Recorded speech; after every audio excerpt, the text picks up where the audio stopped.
Hello and welcome to Accessible Airwaves. This program is dedicated to the education and exploration of disabled life, giving voice to the life and experience of people with disabilities. We cover a wide array of issues and disabilities. We are people who discuss issues we are passionate about and topics we are interested in. We show how disability is in the mind of the beholder. Adam here. I'm your host for this episode. The interview is with Greme Wyman, who is the program director from the Vancouver Adapted Music Society. Here is our interview. I am joined on the phone with Greme Wyman, the program coordinator from Vancouver Adapted Music Society, or VAMS for short. They are the leader in Western Canada when it comes to promoting and developing music talent of people with physical disabilities. Welcome to the show, Graham. Hi, thank you for having me. No worries. What is VAMS and why does it make it so unique?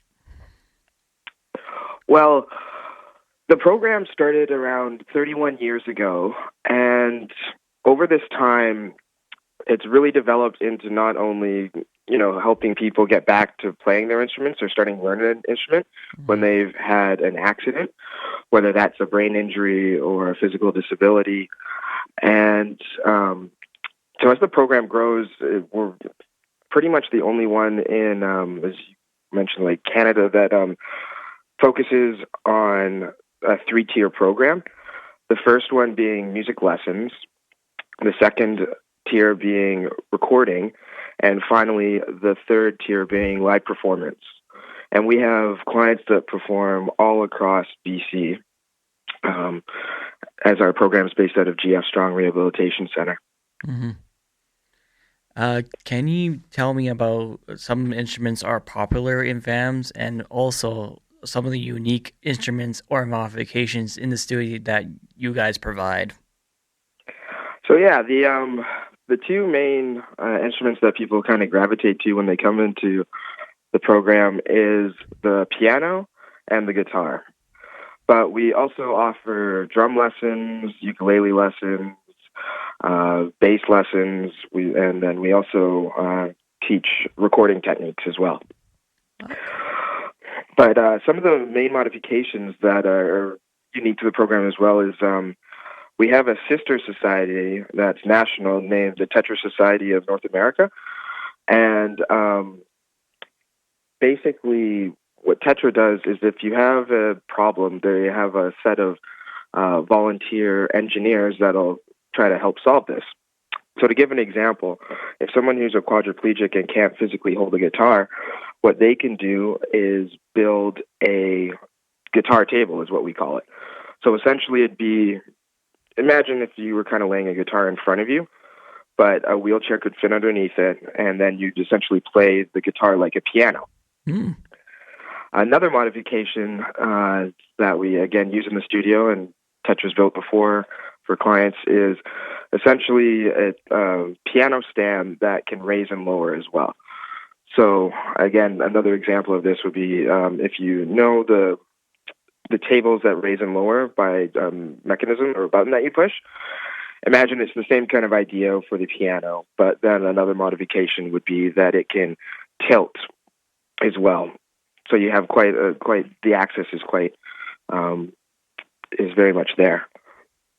And again, just to mention as well, if you do want to contact Tetra, if you have a issue, all of these projects are free for the clients. Nice. That sounds awesome. In March, a lot of things had come to a screeching halt. Some things had to be on hold or canceled for VAMS. How did your organization adapt to that? So yeah, as you mentioned, when the pandemic happened, or when everything slowly started shutting down, we, because we're based out of a rehabilitation hospital, we're more of an extracurricular activity. So the hospitals in BC and rehabilitation centers are only have essential personnel. So we basically everything's kind of been moved online right now. And so some of the different pivots that we've done is, we've started a podcast, which is called Reimagine Radio. And so we do different topics, some of it about the history of VAMS, some of it interviewing specific clients about their experience at VAMS through whether it's been the recording process, lessons, performances that we've put on. And then we've also started doing a collaboration song. So sent out emails to all of our clients, and then essentially we kind of discussed through what we want to see a piece, or how we see a piece being finished. We finished one so far, which was dealing with essentially disability and the feeling of isolation when the pandemic first hit. Mm-hmm. We're working on our second one currently at the moment. And then finally, this gave us an opportunity to kind of test the waters and kind of give a very basic introduction to a program that we are hoping to implement next year called the VAMS Mini School. Mm-hmm. And so different topics that we'll cover are something like the importance of practice, songwriting, dissecting hit songs.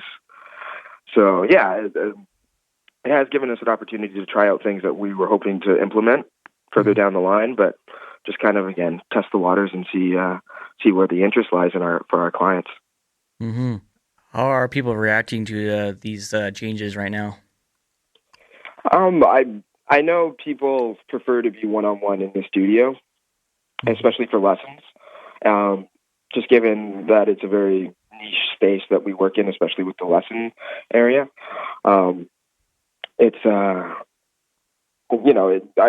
Clients really like to get back in the studio, but I mean, everyone's, it's been nice participation, especially with the collaboration song, and it's just a different way to kind of still keep connected with the community and, be able to work together. Mm-hmm. That's true. And you were talking about the isolation song, so I know you recently put that out with VAMS, so that is correct, right? Yeah, so that is, we put it out, I believe, in the middle of May. And, that's actually on our Reimagine Radio website. It's on SoundCloud. If you just type in Reimagine Radio, you can find that on there. Without further ado, the isolation song on CJSW 90.9 FM.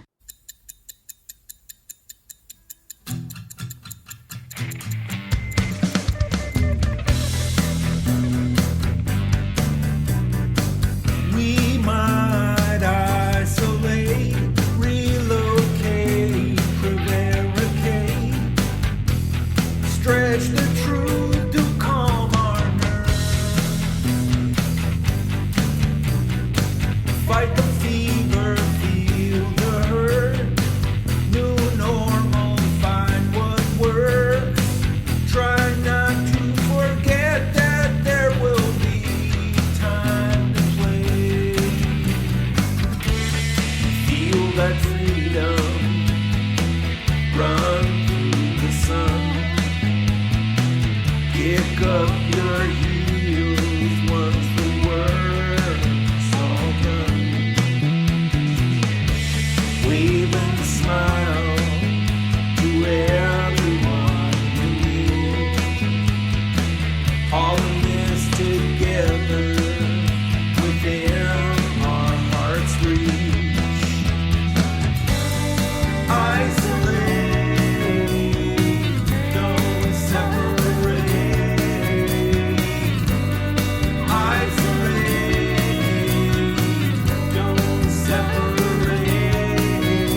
how did this song come together?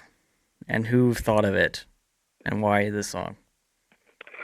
So when we were trying to figure out how we could still carry on the program, obviously when everyone for me, myself, I'm still working from home primarily. So it was, again, luckily enough, we're in an age where the technology is not really a hindrance. And basically, again, the Disability Foundation, which is the parent organization that runs 6 different societies, VAMS being one of them, we put out a survey, and one of the main topics that kept coming up, or a consistent thing, was, just worry about this feeling of isolation. And so essentially, the people that reconnected with me, or the clients that I sent emails out to wondering if they'd be interested in this, we all got together, and slowly we started coming up with ideas here and there. The song went through probably 3 iterations before everyone kind of came to a consensus on moving forward with the piece. And from there, one of the clients came up with basic lyrical content that we kind of used. From there, another client and his wife, actually, who's a writer,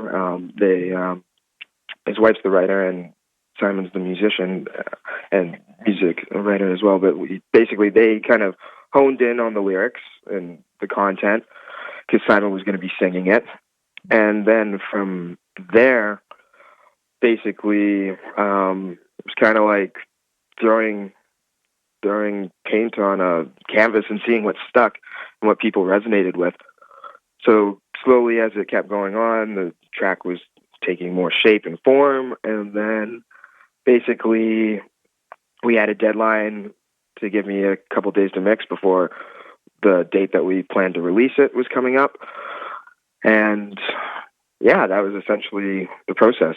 Right. And all in all, we normally would have meetings twice a week on Zoom, and that took about a month and a half from when the idea started to when the song was completed. How was it recorded? And it must have been a challenge for you. Yeah, it was a very interesting process. As I said, luckily we have the technology, but not everyone has the same quality of equipment, because we would even take, say, for instance, clients would even just sing into their phone, and we'd actually use those tracks, those files, and put them in where they would fit. Again, there's nothing comparable to when you're doing it one-on-one. Mm-hmm. And again, I to a certain degree, I'm a little bit of a perfectionist, so I definitely had to let go of not being able to, control what, the sound coming in or the quality of the recordings. But no, it was a very fun, interesting process, and I think the product shows. Oh, that's true. And what other music has been released or inspired since the start of COVID-19? A lot of the stuff at the beginning was obviously related to the pandemic. We have one client who worked on a song called Little Flu that I'm not sure if it's necessarily out yet, but it's written and basically ready to go. I think this also just gave, a lot of people opportunity to reflect. And so a lot of people, whether it's instrumental music or just different ideas, people have just had a lot more time to kind of, work on their craft. Mm-hmm. That's true. That is true. And I heard whisperings of a brand new studio. Can you tell me a little bit about that? Yeah, so the new studio, it will be up at GF Strong. Again, because of the pandemic, everything's kind of been put on hold at this time. So hopefully we'll have it done by the end of the year. And this studio, again, we've designed it with the Vancouver Coastal Health Authority and with acousticians, things like that. So we have different modifications, for instance. So say someone's in a wheelchair, mm-hmm. and, it might even be something as simple as having the power power, instead of it being on the ground where someone in a wheelchair might not be able to reach it, have it up at a height for a wheelchair. Same thing with like tie boxes, the mic tie lines, things like that. So again, hopefully the timeline won't be pushed back too much, but yeah, we're hoping to have that ready for the beginning of next year, and then we can roll out the programming again, and again start with the mini school, because that's been put on hold until the studio's been finished as well. Gotcha. Any future events coming up this year or next year? Yeah, well, we have an application, obviously, because a lot of music venues, most music venues aren't having concerts at this time. Essentially, we're looking to have an event on August 20th at Douglas Park. So we have our application with the Parks Board, and we have to obviously follow all the rules and regulations that WorkSafe BC has put out. And so fingers crossed, we're just waiting to hear back. But hopefully that'll be going forward. And that event is called Strong X. Nice. You were talking about the Reimagine Radio. What do you do for that podcast, and what is that? Where did you find it?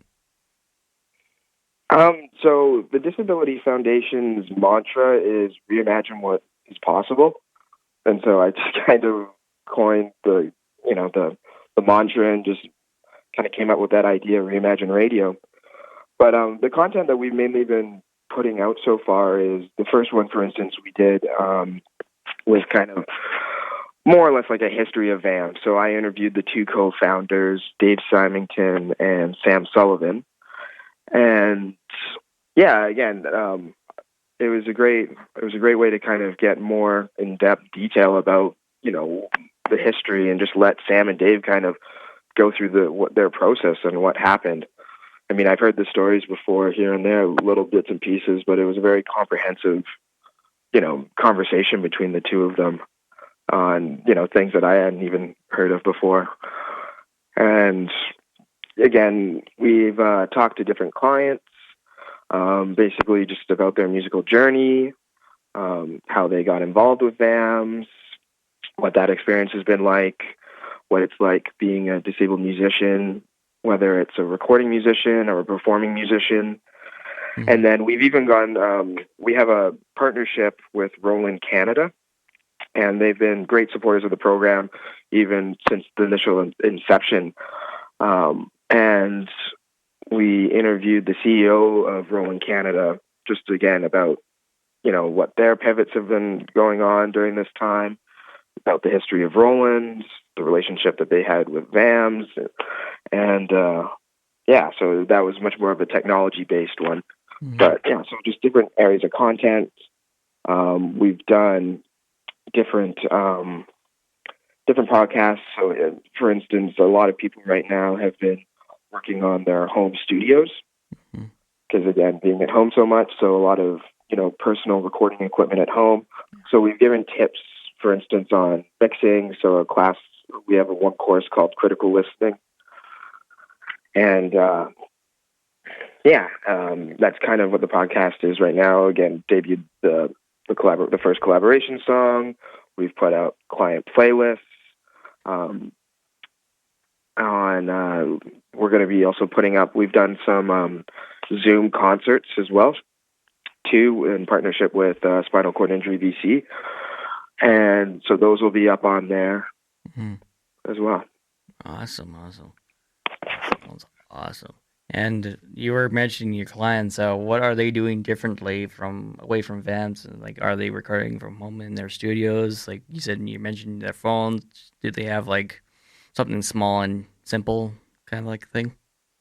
Yeah, some of the clients, I think, I know some clients have purchased little, say, audio interfaces. And I think, again, this is like a great way for people to get demos down, to kind of play around with the technology. Because, again, it's very accessible in the sense of being able to do your own kind of recording or demos. And so it's just another different creative process. great way to kind of come back, for instance, to the collaboration group with ideas.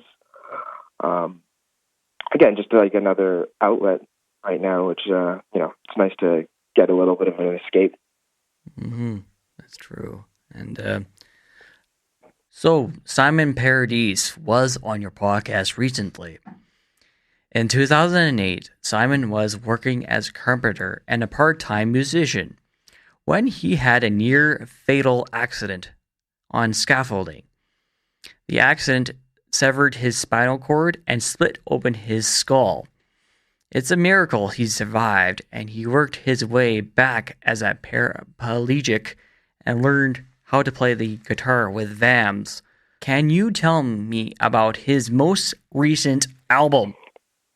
So the latest one is Simon's second solo record, and essentially this record, when I was interviewing him for the podcast, I noticed I actually recorded his first record, and that was actually the first time I'd ever met him. I went up to the Sunshine Coast where he lives, and again, talked to him on the phone for maybe 10 minutes before I went up there. Really, just kind of got in the car and went up there, and it was a very grassroots kind of record. It was recorded in his living room. And so this next record, to get back to your question, was kind of like the next step for Simon as well. He hired someone who lived on the island, who had his own studio, recorded it to tape. And it was kind of just like the next progression in his music. I personally found this record had a lot more rock songs compared to the first one, which was a bit more acoustically focused. Mm-hmm. Not to say that this last one wasn't, but this one was much more kind of, I guess, a bit more kind of a traditional classic rock kind of feel, certain tracks. But just to take a little aside, there is a kind of a B-side track that was actually recorded with all disabled musicians. So that was a great experience. Just Simon came in for a day, and we just kind of went through again. He'd already recorded this song with the musicians up on the coast, but just wanted to have again some VAMS involvement with some musicians. Mm-hmm. Where can people listen to Reimagine Radio podcasts, and what social medias can people connect with you on? So, under SoundCloud, if you type in Reimagine Radio, it'll pop up in the search bar. And on Facebook, we're located at the Vancouver Adapted Music Society, and we're also on Twitter and Instagram. Mm-hmm. So you'll be able to find links to all of our music and things like that through those sites. And then also our main website is VAMS.org. Yeah. So if you want to, you can pretty much contact or get to a bunch of the sites through that website as well. Mm-hmm. That's true. And you did mention about the collaboration songs. What are the collaboration songs anyway? So the first one's Isolated, and we're working on the next one. We actually have a meeting later today with everyone on it. But the next one's called Who Am I? And this one's a bit more uplifting than the Isolated song, but it's much more reflected on what's kind of just going on, but with a bit more kind of upbeat spin. And so that one will hopefully be out by the end of the month. Yeah. Okay. Yeah. That sounds... And again, you'll be able to find that on Reimagine Radio. Okay, cool. That's awesome. Is there anything else that you wanted to discuss on? Yeah, so the last thing would be we've been piloting this project called the Mobile Studio. And so we started the pilot with Sunny Hill Center for Children last July. And so we were running up until March. And they're currently going to be moving to Children's Hospital at the end of August. So depending on when restrictions lift and things like that, hopefully we'll be able to get back in and work with my clients then once this happens. But again, the idea behind the mobile studio was essentially to take the programs that we provide at VAMS, but if necessarily people can't come into the studio, we could come to them. So whether it's a place like Sunny Hill, community centers, group homes, seniors facilities, it was just another avenue of how we can connect, with our community. Awesome. So you're thinking of doing that for when this all ends. Yeah. So I'm guessing you're gonna have like a small studio, just like a little recorder and a little soundboard going to different areas, I guess. Yeah. So this it's actually a cart. So if you think like a roadie case that they take on tour, so it's on wheels, and basically you pull off the front, and you're exactly right. Like it's got a DAW in there. There's a computer, MIDI keyboard. We've got some hardware in there, and and then we bring guitars or things like that. We have one of the guitar tables that I spoke about earlier. Comes with the cart. So yeah, we're pretty much basically it's VAMS mobile. Oh, cool! So it's going to be like going everywhere in Vancouver, and so they don't have to come to you. You can come to them. Exactly. Yeah. Ah, gotcha. Thank you for joining me on this awesome interview. Yeah, no worries, Adam. Thank you for having me. No worries at all. That was me interviewing Greme Wyman from Vancouver Adapted Music Society. You have been listening to Accessible Airwaves on CJSW 90.9 FM. Today's theme music was provided by local Calgarian Eric Smith.